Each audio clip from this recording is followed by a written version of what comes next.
Hello, GenCon and Internet. I am here at GenCon 2019 in the media room trying something different than the buzz of the floor. Maybe this will give us less chance to mess up during the interview. But anyway, I'm here with Quentin from Elderwood Academy. But if we do mess up, it'll be much more clear. It'll be, you'll very clearly understand what we said. Yeah. Yes.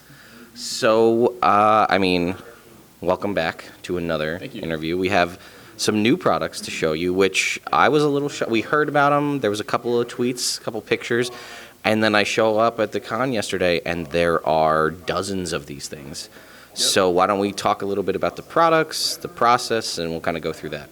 Yeah, so, more or less, these are our Spellbook Minis, and this is the beta edition. And for the first time ever, we have a whole bunch here at GenCon, and we want people to have them, play with them, experience them, and tell us what their experience is like, so that we can learn from that. And going into the Kickstarter, we have a more informed understanding of what the little details should be. You know, if something needs to get adjusted, we can do it before the actual Kickstarter goes on. So that's the goal of what we're doing here at GenCon with our Spellbook Minis. And personally, I just love these little things. They're adorable to me, and it's also, I don't have a whole lot of gaming stuff, believe it or not. I have like dice and mini, and that's it. And so for me, this is like exactly what I want to take, because it is tiny, it's minimal, it's like cute, and then I think this is the hero edition, right? Is what we're calling.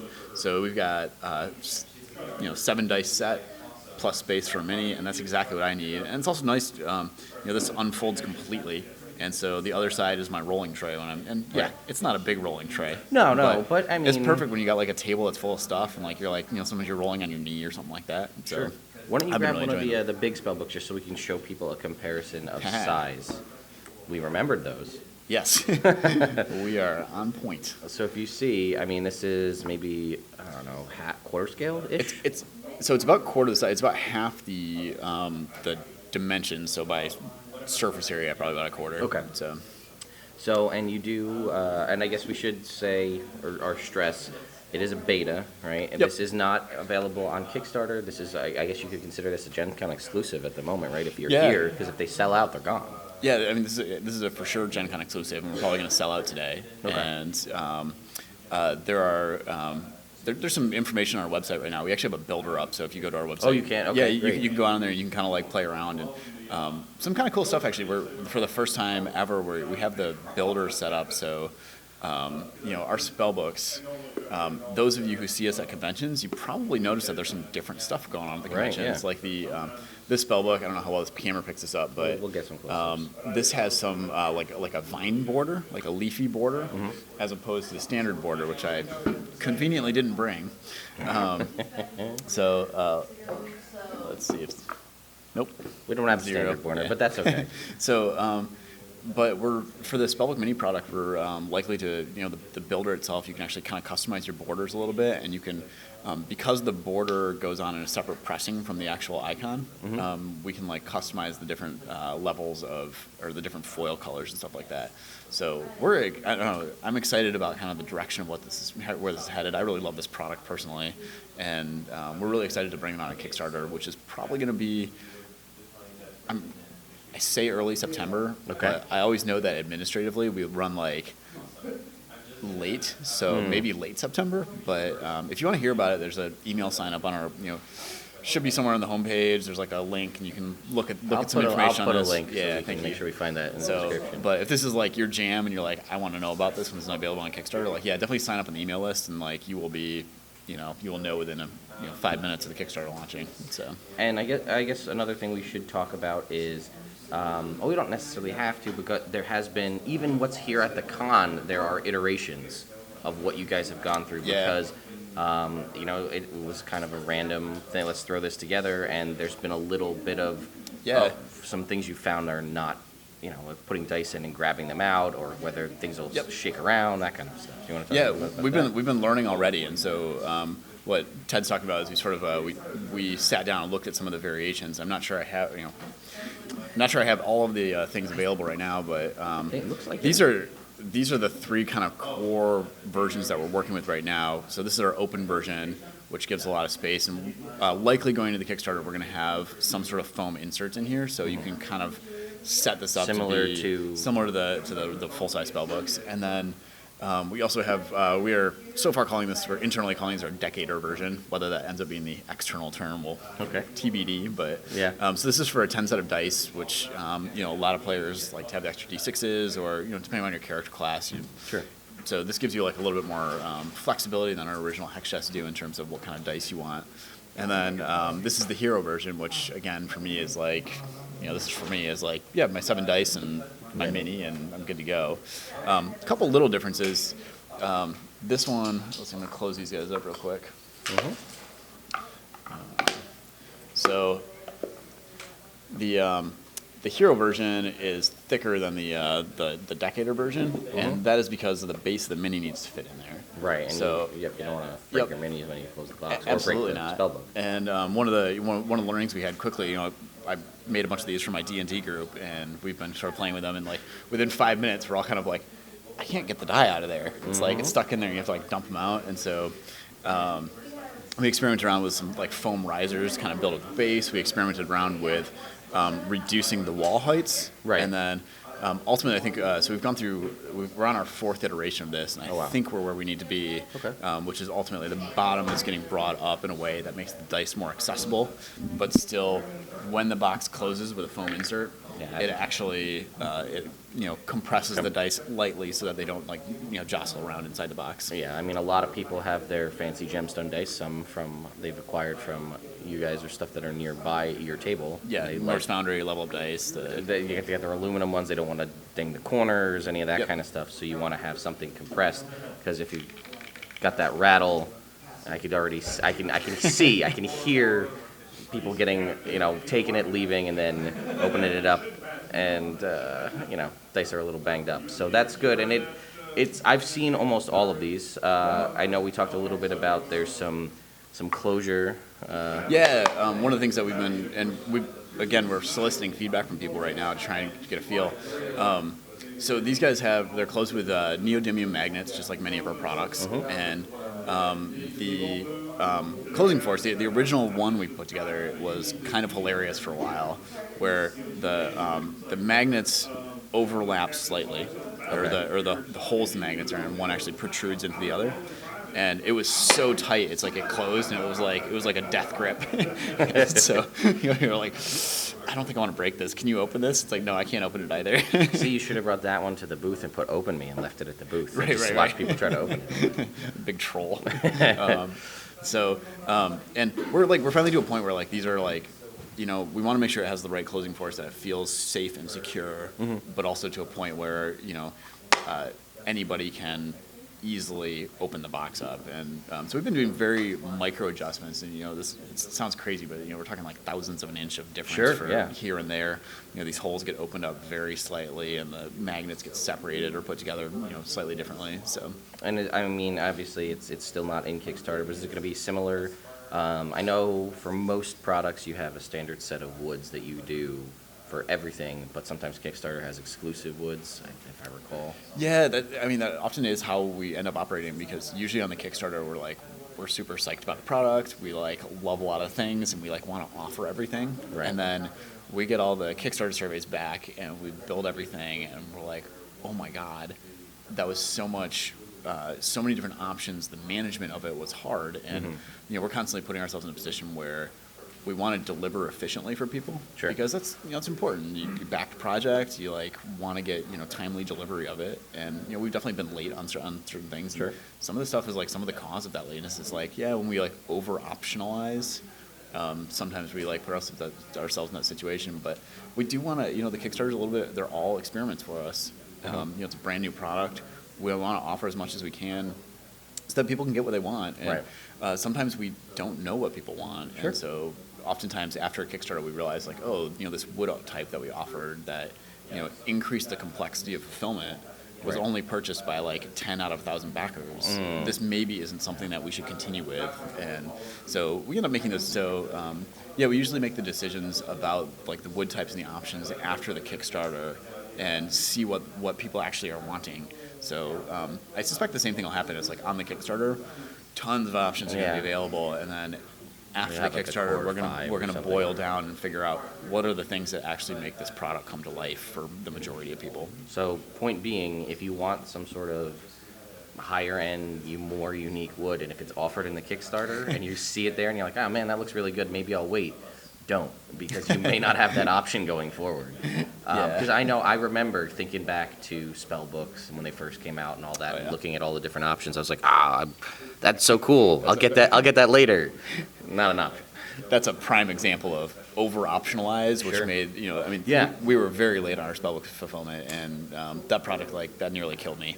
But it, shrinking those options down in a way that was much more manageable for the entire team at Elderwood, that was, really key. And, the efficiency of Spellbooks nowadays, actually, I would be surprised. I know we tell people 4 weeks right now, but if you put a Spellbook order in, today, I would be surprised if it's not in the mail within 5 days. Yeah, the turnaround, just from what I've seen, the turnaround is exceptionally fast from the couple times we've done stuff like that, which is something I should bring up. I mean, we talk about it all the time, but I always want to hammer it home. And I'm assuming it'll be the same thing with these once they're out and, Kickstarter and everything's fulfilled. But if you wanted custom designs, we talked a little bit about the custom borders and stuff, and custom arts, and even in some case custom foils are options for people. But it may not necessarily be something that they know is available via the website or the builder. Yeah, there's certain things that we struggle with to convey on the website, and a good example are this is a new rainbow foil that we are experimenting with, and we just aren't sophisticated enough in terms of programming to be able to have a rainbow swatch that correctly paints the art rainbow on the website, and so we struggle with some of these things, and we are slow to execute on some of them. So we just started using this in June. And it's available if somebody requests hey, could I get that rainbow foil that I saw? It's yep, we've got it. We're ready to do it. But honestly, it may be 6 months until we have the time to do the coding development on the website to actually make sure that's obvious what it is, clear to customers what the expectations of the rainbow foil are. So we really don't want to put stuff out there before the expectations are set, and have people confused about I thought I was getting something else. So.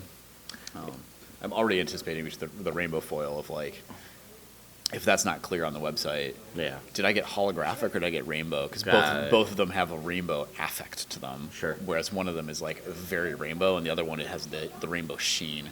Right. So we do our best not to confuse people. Obviously, with the number of options and stuff we have, it's sometimes we run into some challenges with that communication and make sure that's clear. Yeah, and I guess we've also talked about this too. But if you're going to go the route of custom art. Make it clear if you're thinking hey, I want to get this on the Spellbook, but maybe I want to get this on something else down the road.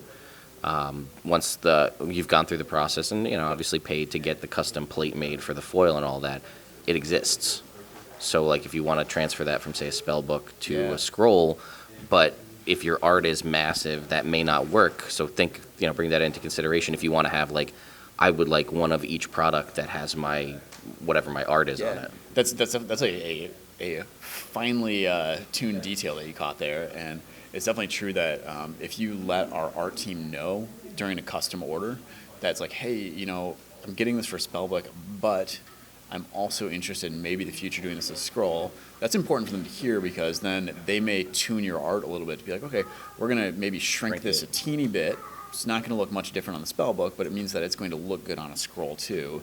And we love doing custom art. Sure. I enjoy it. I know our staff really love seeing the creativity of our customers get brought to life, and being part of that process is really cool.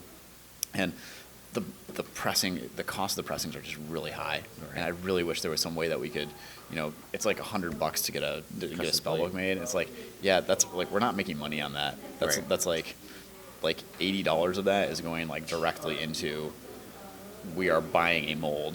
And then also, I don't know how much we're paying to have it shipped to us. Sure. And then, the rest of the cost of coming up with the custom jigging, the actual, actually having someone sit down and create these files and make the order and all that kind of stuff. So I really wish we could bring that cost down, but until there's some sort of 3D printable magnesium technology that is cheap and efficient, I think it may be a while. Well, yeah, laser sintering machines, not so cheap. But if you've bought a mold for one of the products, we have it on file. we've got the thing. It's like, you don't need to pay us for extra custom art. We can just, we can keep running with that same mold. So. Yeah, and it's definitely something like myself that I've considered and things like that going forward. So it's just, if you have that may be a thought in the future, make it known now, and then you won't be sorry later. Yeah. So I guess we should also talk. The Centurions are out, right? You have them here. And we should talk about some other products you've got here. So, we've pretty much wrapped up our fulfillment on Kickstarter. We still have a few stragglers, some orders that from pledges that have come in late. We're trying to make sure, if you're out there and you haven't filled out your survey, please. Yeah, sure. Get it done. We want to make your Centurion for you. But but we're done with the huge bulk of the work, and so these guys are available. We have a handful of at GenCon, this first convention that they're actually here. Here, yeah. There's not just one that I brought. yeah, right. It's not just heads. So, but yeah, you haven't seen these things. These are deck boxes, and they do have strong magnets in the front. These are set up for 100 cards double sleeved, and they have a handful of features. One, it's nice that you can grab the entire deck, sure. So you don't necessarily have to do a dump. Yeah. And then I just popped the other feature out. So this is a stainless steel plate that you can use to use dry erase on this and keep life score. I've also heard customers who are like, I just use a Sharpie and I label the deck on here. Interesting. Yeah. So, but this guy does dual service in that you can write on it and then clean it up, and it also hides your drawer for tokens, dice, whatever it is exactly that you like to play Magic with. Mm-hmm. And we also when we were launching this product, we had a lot of feedback from people that was like, I love that thing, and I don't play Magic. I want a purpose for it. And so conveniently didn't bring one, just like the standard border.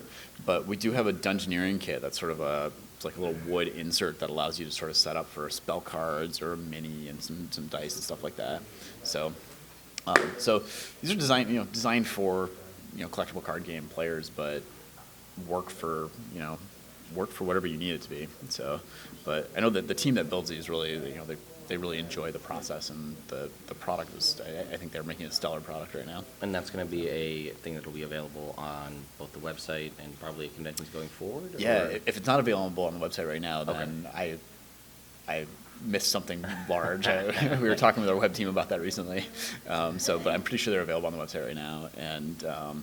And just like we were talking before, it's like, the options have shrunk a little bit. Right. So the number of varieties of stuff are not quite what we offer on the Kickstarter.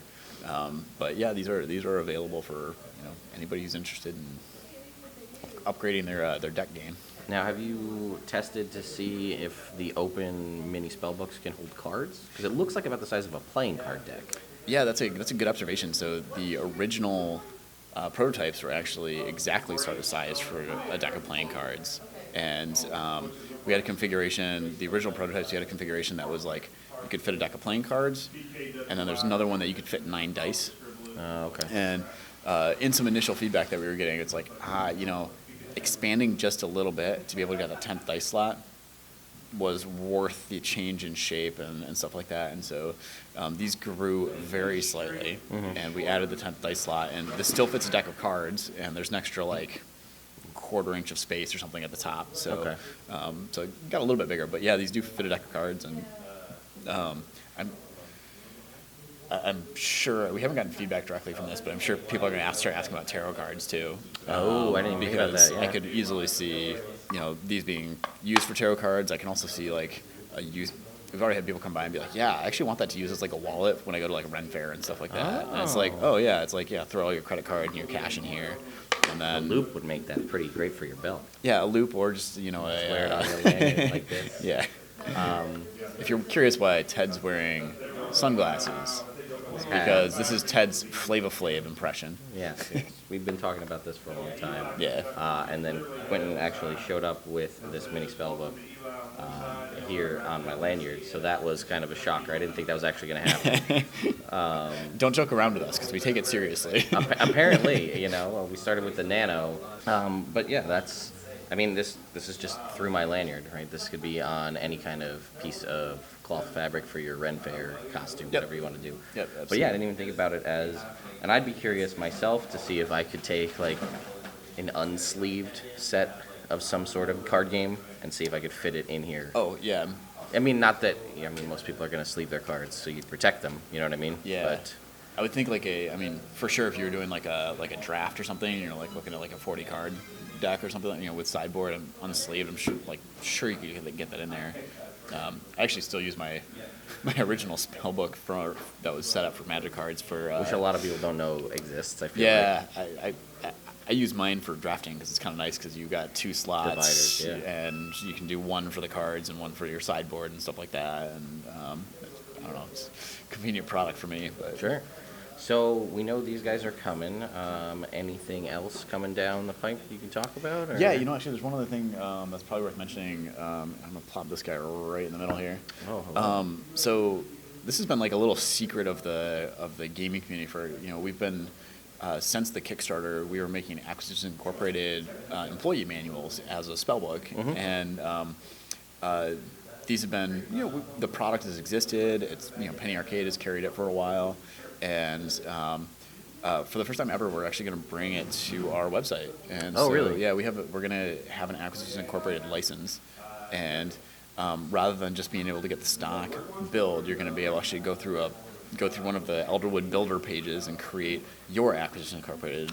That works out pretty well Yep. with the new D&D book that they just put out that Absolutely. lets you build your own franchise, and that thing makes sense. Yes. So, Very cool. so we're really excited about these, and we're going to have like a miniature version of Acquisition Incorporated at some point. But initially, it's going to be Spellbooks and Hex Chests. That'll be the launch point of this, and Scroll, Codex, Spellbook Minis, stuff like that will get added in, so kind of slowly to the launch. So, but we're excited about it, and No, that's awesome. We love working with those guys, and really thrilled to be a partner in crime to bring this product to you guys. And so now I got to ask, because we have mini Hex Chests, we have mini Spellbooks. When's the mini Scroll and mini Codex coming down? Or probably more or less just the mini Codex. It's this big, and you can just drop a D20 in it. Now, listen, I mean, if you cut that in half, we can pull that over here. All right. We took this and we made this small so you can have your nice little mini set. Grab me one of those Hex Chests, the mini. There you go. Look at that. See, we got this. We get this about half size. Little small kit you could carry. I mean, you cut them small enough, maybe you could put them all in a full-size spellbook. And just use your big spellbook to carry all your mini stuff. We have a laundry list of projects that we like kind of work on and tackle, and that is not on it right Wow. now. Sorry, Ted. Listen, you guys comment on this video if you want a mini Codex. Maybe I can convince Quentin to make that a thing. With a Ted loop. I mean, it doesn't have to have one, Alright, but well. it could. but no, I was just as we're going through and talking about this, I was like, that could be, a little thing. You can have it all in one little. Little micro set of dice. And Yeah, I mean, you get the dice that fit inside the hex chest. You got your little rolling tray, and you could drop them right in here, right into your little mini spellbook. yeah. Well, I mean, people. thing to think about. I was gonna say, people love these. Yeah, the amount of people yeah. that I've seen just at this convention or in my own personal life that have these on a necklace Yeah. is more than I ever thought I would actually see. We've been surprised also that, believe it or not, the 2019, the #1 product that we have is the Hex Chest Mini. And they're cute and they're fun and they, Fit inside one of these guys. yeah, they do. So, Yeah, I don't know. We've been excited about that ever since the launch, and it was kind of it was a surprise product for us, and it has actually since inspired the mini spellbooks, which now I'm really excited about. yeah, and that's why it should inspire the mini codex. But it's fine. We'll get there. We're working on it. I'm going to convince him. You let me know in the comments if that's a thing you would want. Just like half size. And wager your bets on how many years it'll take him to convince me. Yeah, I mean, it took almost 2 to get this, or almost 1 to get this, but we'll see. All right. So, all right, is there anything else you want people to know about what you guys have going on, products, stuff here at the con? I think we've covered a lot of the stuff that's, it's great to be here at GenCon, and I'm really having fun, and this kind of represents what's new going on in the company, and we're excited about moving forward and, enjoying our gaming lives. All right, well, thank you so much. I should be talking into the mic. That's what I've done almost the whole time. Anyway. Post-correction. Yep, nope, we're just going to doing it live. So thank you, Quentin, and I'll see you guys at the next interview. Take care.